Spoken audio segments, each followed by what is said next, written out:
life and it's Hello and welcome into the What's Up Peoria podcast. I am your host, Nathaniel Washburn, back with another episode for you so you know what is going on here in our wonderful city of Peoria. We are coming to you from Amplify Studio right here in our main library that is located in Old Town Peoria, and I am excited to be back to talk to you about what is happening, what is going on around our city. We have a lot happening, and I am also excited because we are joined in studio by Connie Moore, who is the owner of Honey Hive Farms. And Honey Hive Farms is, you guessed it, a honey producing farm. I'm really excited because Connie's here to talk to us about Honey Hive Farms, and Jill Thomsen's back in studio with us to talk about the importance of having a business and having a connection to the city and to the libraries here. So, Connie, how are you doing this morning? I'm well. Thank you for inviting me to join the podcast. And Jill, how are you this morning? I'm great. Thank you for having us. I'm very excited that you are both here to talk about one of my favorite things in life, which is honey. I drink a lot of tea, so I use a lot of honey in my tea. And really, like I said, the importance of small business and the connection between our libraries and small business. So we will come back to Connie and Jill in just a second. But before we do that, I want to remind everybody that we have an email now, and that is whatsuppeoria@peoriaaz.gov. You can email into the show with show ideas, questions. If you have questions for any of our guests, you can email in and we will get you information. Or if you have show ideas or if there's somebody you want to hear from, let me know because I can always try to get them on the show as well. Also, I want to remind everybody you can pick this podcast up at Spotify, Amazon Music, iHeartRadio, Pandora, wherever you get your podcasts, we are there. So make sure that you are downloading us, following us so that you are the first to hear the new information that comes out every Friday. And as always, you can pick it up on the library's website as well. So, and I want to thank all of you that continue to tune in every single week. Appreciate you, and hopefully you are getting good information, and email us and let us know what you think. All right, so moving on to the events that are happening here over the next few weeks. And we have a lot going on in November, starting with our second Saturdays, which our first one coming up is, the first one was in October. The next one, is November 11th. So our second Saturdays continues on Saturday, November 11th from 5 to 9. And these all happen in Old Town Peoria. There's tons of music. There is arts going on. There's great food out there. So it's a great time to come on out, hang out in Old Town Peoria. Always something fun to do at second Saturday. So make sure you get out there November 11th from 5 to 9. Also happening on November 11th in the morning, we are celebrating our annual Veterans Day ceremony, and that's over at Rio Vista Recreation Center out there in the John McCain Plaza. This is always a wonderful event. It's a chance to pay our respects to those veterans. So this ceremony will be happening over at Rio Vista, November 11th at 8 o'clock in the morning. Also happening, now this is a little ways off, but I want to remind everybody, get it on your calendars now. Saturday, December 9th, 5 to 9, we have our annual Old Town Holiday Festival. And that is always a really, really good time. This one is also in conjunction with the December 2nd Saturdays. This happens over at Osuna Memorial Park. They light the tree. There's tons of things going on. Saturday, December 2nd, 5 to 9, Old Town Holiday Festival. So let's shift to the interview portion, and we're going to talk a little bit about honey. And I want to start off, Connie, with you, if you don't mind. Kind of tell us a little bit about yourself and how you got into the honey business. That's, I mean, you don't like in 8th grade, you're like, man, I'm going to be I'm going to do honey for the rest of my life. I'm guessing you didn't. Maybe you did, but I'm wondering how you got your start and how it all came about. Sure. Well, it was not something that was actually ever on my radar. So I am from Missouri originally, as is my husband. And I was not raised with beekeepers, but that is how I got into this. My family, they rope you into some odd things sometimes. See, I was going to ask that. Was this a family thing that you kind of got drawn into? It sounds like it was. Yes. So growing up, my father was an insurance agent in the Midwest. So a lot of his clients were farmers, and they would always say, oh, there's so much money to be made, in beekeeping and honey. Wow. Probably because they were paying the pollination contracts, I assume. And, every few years, you kind of hear your father say, oh, maybe I should keep bees. And as a child, you don't hear it. You just go, okay, whatever, moving on. What's Dad talking about? All right, exactly. Let's move on. So fast forward, I go away to college, move to Arizona, ASU. Woo. Go Devils. I love it. All right. But you call home, check in, everybody alive, everybody doing well. And I hear, hey, we got bees. And I was like, why would you do that? That doesn't sound like a great decision. How did this go down? And essentially, he was able to trap out some bees from a friend's property, which is difficult to do. That's what I was going to be like. Hey, when he was like, hey, we got bees. You're like, hey, call somebody. That's not a good thing. Exactly. That would be my first reaction. Like, yeah, I don't think you want that, Dad. Exactly. So I always tell this story. You kind of have to bear in mind a little chaos in my family, I guess is the best way to put it. All right. Every good family has it. So there you go. Exactly. So my father had been a smoker most of my life, and he ended up with cancer, as happens. So at the time that he was actually trapping out these bees, he still had, they had to rebuild his jaw twice from bones and things in his legs. So he still had open wound up top and down below in a leg cast. Wow. He said, yeah, I watched a video and this was pre-Google and things like that. I was like, where did you get your suit? No idea. But he had basically to trap them out from in between floors from this old property. And he had my mother recruited to help hold the ladder. She was afraid of bees. I don't know if I would volunteer to do that. She's got more courage than me. I'll tell you that. I'm loving this story. It's a great story. I'm scared. I'm sucked up into this. I'm scared though for her. Yes. Well, she did say, I did see a bee and I ran behind the chain link fence because in your panic, it makes total sense. Right. Like a bee's not getting through that. And I was like, you left Dad on the ladder? Yes, I did. I'm not proud of that, but I did. Hey. I'm like, oh my. So kudos to him. He actually, I can't recall now, but I think he was able to trap out 5 or 6 different bee colonies. Wow. Yeah, because there had been bees at that property probably 30 years. Wow. Easily. Wow. That's crazy. That is crazy. And so I was very glad I was unaware of what was going down until after the fact. I'm with you on that. Because, oh my. That's kind of scary. Yes. So fast forward many years down the line, we are back in Missouri visiting. And my dad is telling us all about it. At that point, you had to build all your own equipment because shipping was just too much money to bring in. And at that point, my mom had gotten over being afraid of bees as well. So they were out in the bee yards all the time. And my husband, if you ever get the chance to meet him, he is an entrepreneur. He's always looking, nice. He's one of those really. That's awesome. I'm not sure exactly how to put it, but always actively doing something. He's one of those guys where the small business, the entrepreneurism is in him, and I know people like that, and I love them because they're go all the time. All the time. So my husband is like, we could do that, and I said, no, I don't think so. That does not sound like a good idea. But he won. So we bought a farm in Missouri, a state we no longer lived in, and we started with 200 hives. Wow. Which I don't recommend. So is that now in the beekeeping world, is that a lot? When you say you don't recommend, is that a lot or is that not enough? It depends. It depends on your level. Okay. So if you are doing backyard beekeeping, kind of just jumping in, dipping your toe in the water, I recommend starting with 1 or 2 hives. Okay. Right? Just to kind of learn the knowledge and kind of build that confidence before you expand. If you're more like a commercial beekeeper level, that's nothing. Gotcha. Okay. You're running to have that, maybe 20,000 hives. Point of reference. All right. Good, like that. Good to know. So I was lucky enough at that point. I had 2 mentors, mom and dad right there.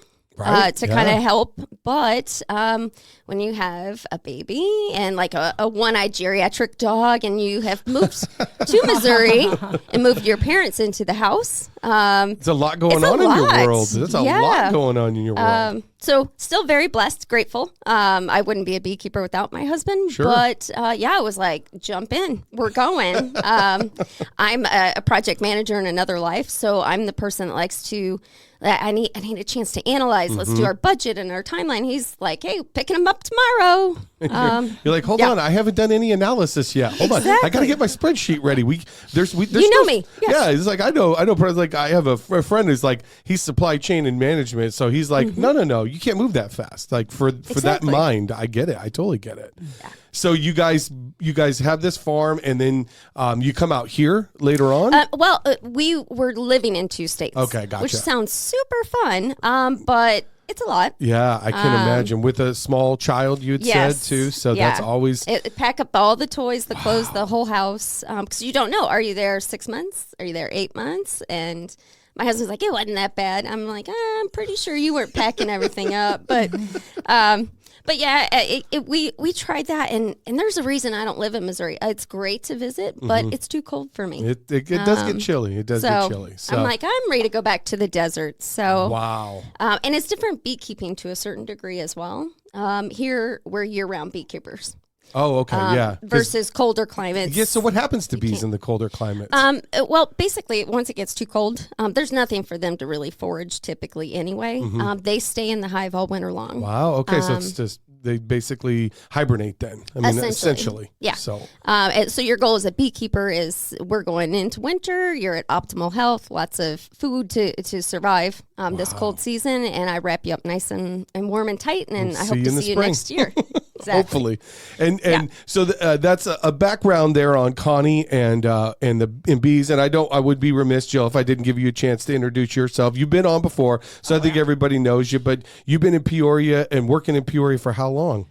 Oh, well, let's just say 30 plus years. Amazing. We're in the pluses Amazing now. career. Yes. And what's really amazing is Jill's 29. So you just think about that for a second. Right? It's amazing. It is amazing what Jill's been able to accomplish. But so. I mean, but to be fair to your point, I started with Peoria when I was in high school. Well, so it is a legit. Like early high school, if I remember. Yes, so exactly. Jill is legit. She's been in Peoria, knows Peoria very well, and that's where the connection to business, which we're going to talk about here in just a bit, is so important. And your history here and your knowledge of Peoria is unmatched as far as the people that I know who work here, and then your love for Peoria it goes beyond. So Jill obviously has been working in Peoria, knows Peoria, and has been able to connect and make these connections with companies, businesses like Honey Hive.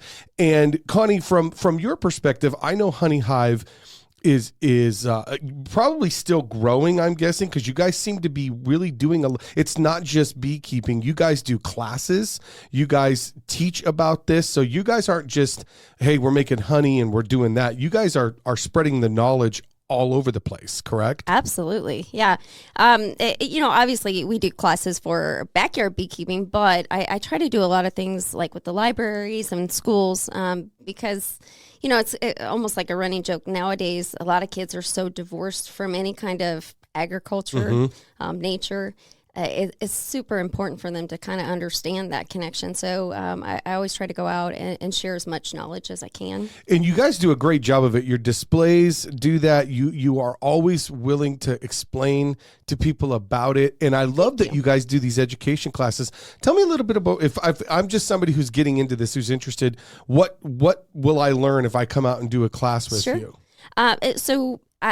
We're kind of busy, so a little time poor right now. But typically I do an introduction to beekeeping. Okay. It's typically about a 3-hour class, unless you get me going, and I'll keep you there all day. A lot of questions. Will just go. Absolutely.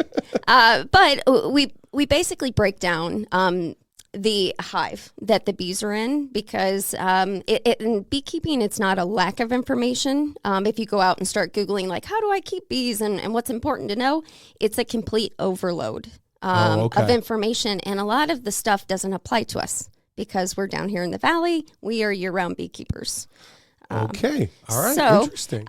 So we go through high-level equipment, and I'm a terrible salesman. I'm like, you don't need that. You don't need that. You don't need that. Are you selling that equipment too? Because if you are, we got to work on that. Not anymore. And then we kind of actually go through the basics of a bee colony, the different types of bees, their different jobs, and how long they live and things like that. And then we actually suit people up and take them out and get into a live colony and apply the knowledge. Okay, so if I come for the class, I am actually going to get to suit up, and I'm going to get out there and kind of get my hands dirty, so to speak. Yes. That is really cool. And what a great way to jump, like you said, jump in with both feet and just kind of learn. And so are these classes, do they have a cost? Are they free? What do you got? How do people get more information about that? If they go to honeyhivefarms.com, there is a charge for my time, okay. No, but that's good. For kids it's $65. Okay. For adults it's $100. Okay. Or if you catch me, a lot of times we do stuff at the libraries. We do observation hives. So we'll actually pull a component from a bee hive and display it so people can see them up close without the possibility of getting stung. And I've seen it, and it's amazing. And bees are amazing. Yes. I mean, I think that's what people don't understand. And I do have a fear of bees personally. Fear is probably not the right word, but I don't want to get stung, right? None of us want to get stung. So there is that initial fear that I think a lot of people have with anything that can bite. But then when you see them close up and you see how they work and just the sheer magnitude of what bees can do, it kind of is mind-blowing. It oddly enough, it is super relaxing. I mean, not when you're running 200 hives when you're first learning. The work part of it, no. But just having a hive or two in the backyard, it has this sense of peace, and it's actually really cool. So now, granted, I'm a beekeeper, so but I got to ask: do you look at these bees as your pets? As it's a business for you, but you have a connection to them. Yes. Right? I mean, you are taking care of them. Absolutely. In a sense. And I will tell you, every beekeeper does it a little differently. The way that I manage bees versus my husband, slightly different. Okay. Which is why we keep separate bee yards. Oh, right? Really? That's really interesting. Yes, because we want to stay married, right? I love it. He's a great beekeeper. We just have a different way of doing it. So the way that I teach it, and kind of my philosophy on the whole matter is I try to stay as close to nature as I can while still actively managing them. But I watch them very, very closely here. And this summer was brutal for beekeeping. I bet. Ran myself ragged just trying to keep them going. I'm like, we can do this. We're almost done. Wow. So it was a lot of, it's the first year I actually had to feed pollen back to my bees. I try not to supplement feed. I prefer them to go out and do it. But yeah, they needed a little assistance. Well, this summer was brutal for everybody, Absolutely. so I can only imagine. So weather-wise, because obviously summer's brutal, trying to keep the beehives going. We know winter now, they're basically hibernating. What is the ideal temperature kind of climate for a bee to be active all? Actually, down here in the valley, they're not doing that hibernation in air quotes. It's basically bees like their houses about 95, 96 degrees. Oh, okay. Year round. So it doesn't get that cold down here. You might have a couple hours where they're staying inside, but typically year round they are out foraging. So doing the things, hot, the real hot bothers them, but the hot, the 95 to 105 isn't. They don't mind it. Typically, they're good up till you reach about 113. Anything higher than that, it's kind of just too hot to forage. So they're like humans. When it gets to 110, you can feel it, right? As humans, we're like, especially in Arizona, you're like 105, 107. You're like, all right, I can do my job. You get to 113, you're kind of like, I'm in trouble. Yeah. Right? So bees are kind of like humans in that. And this might blow your mind. They actually will take water droplets and distribute it throughout their colony to fan with their wings like evaporative cooling. I love that. They're so smart. They are so smart. And that's where I think, like for me, the education classes, just to see the intricacies of how they operate on a daily basis is fascinating to me. I want to take one of her classes. I have to tell you, it's one of my on my bucket list. You're welcome anytime. I have to tell you, I have a grandson. I don't know how old they have to be to take a bee class. So little kids tend to lean. I have cute little bee suits for like age 4. Okay. Typically I do it more for the schools and the libraries and stuff. I let them trade on, but then I do the observation hive.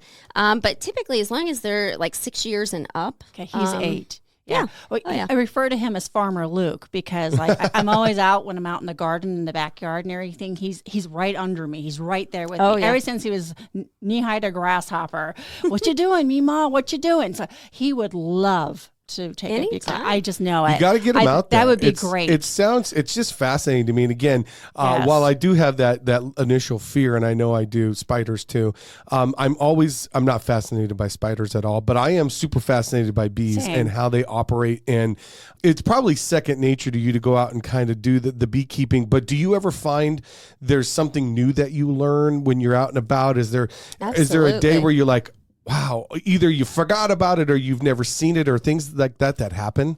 Yes.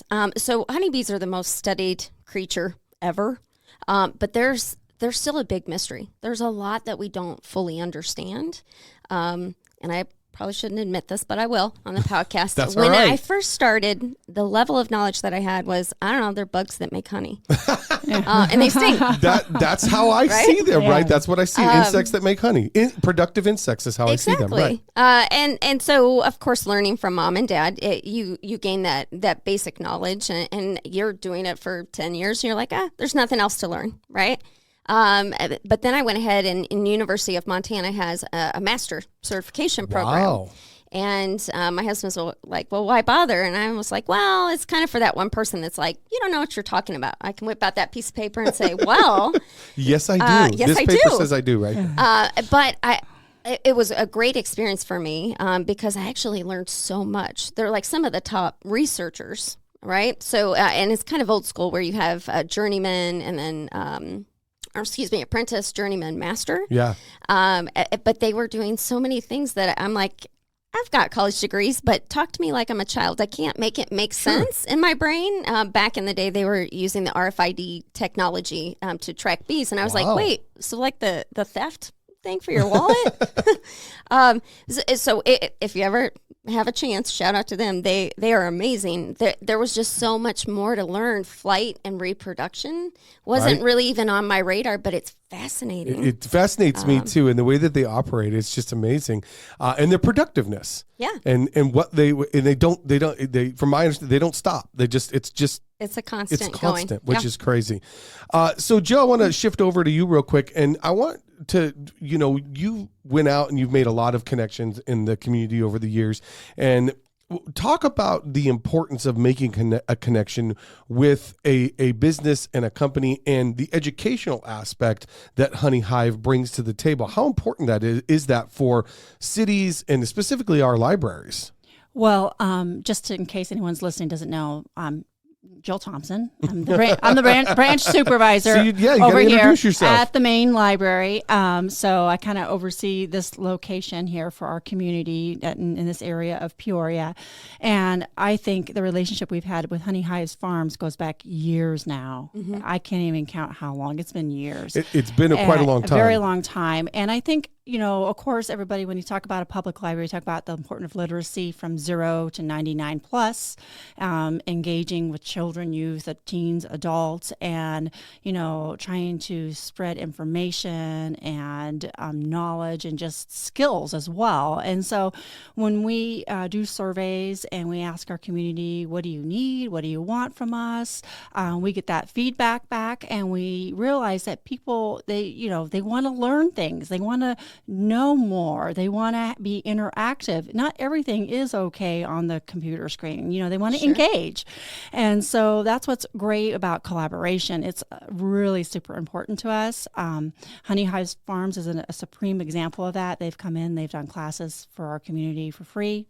Of course, they bring their great honey as well, and they have the bee displays, which in turn gets the family interested. And next thing you know, they're checking out books and learning and jumping online. And so it's just this domino effect. It's very contagious, and it's very joyful that the library can be that cornerstone or that foundation of the community that helps everybody from nonprofits to businesses and to people who want to start out a business and entrepreneurship, right, and to get information. So and again, having that relationship with somebody who's so willing and open to do the education as you are, Connie, I think that's a huge part of what libraries are about, and finding those community partners that say, yeah, we do this for a living, but we want to share the knowledge and not just hold on to it for ourselves. And I think that's amazing. And I appreciate that you love to do that. Is that something that's just innate in you, or did you kind of start to do that as you learned more about the beekeeping business? I think it comes down to kind of the way you were raised. Yeah.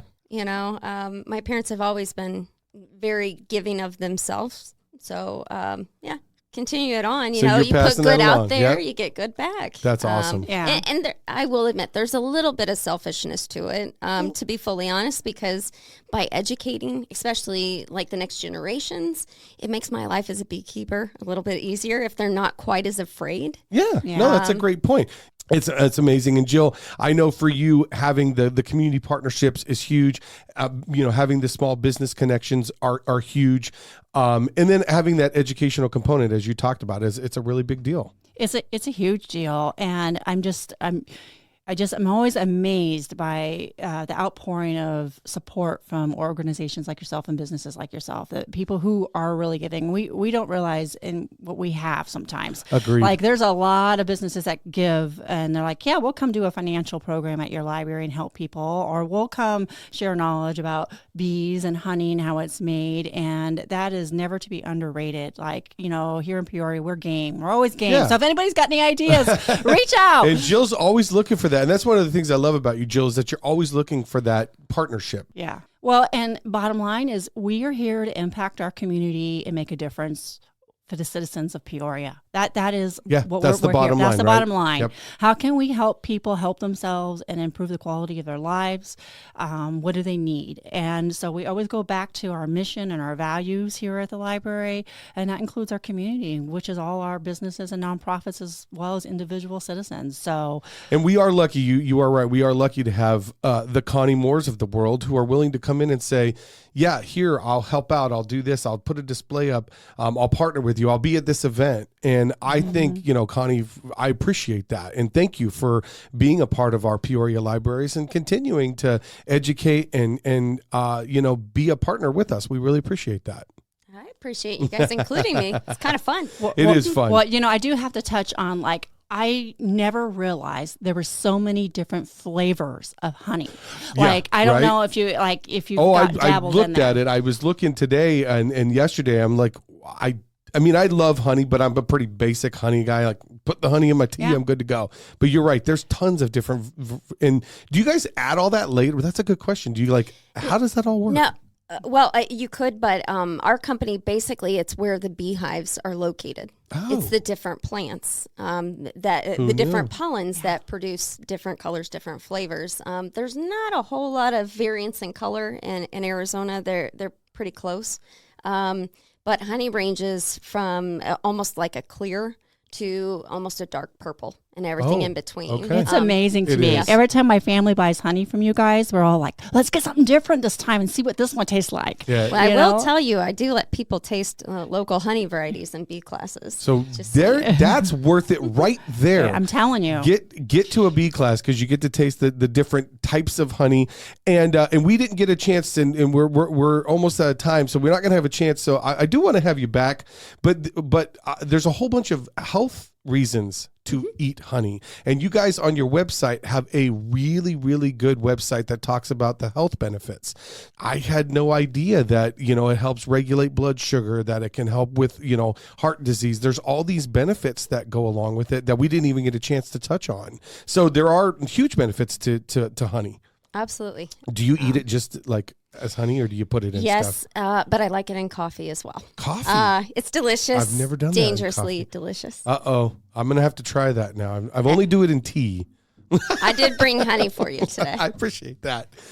Yeah. No more sugar, Nathaniel. Oh, I'm telling you. Just replacing it with honey. Yeah, because it's got so many benefits, and I'm just learning that. I didn't realize that.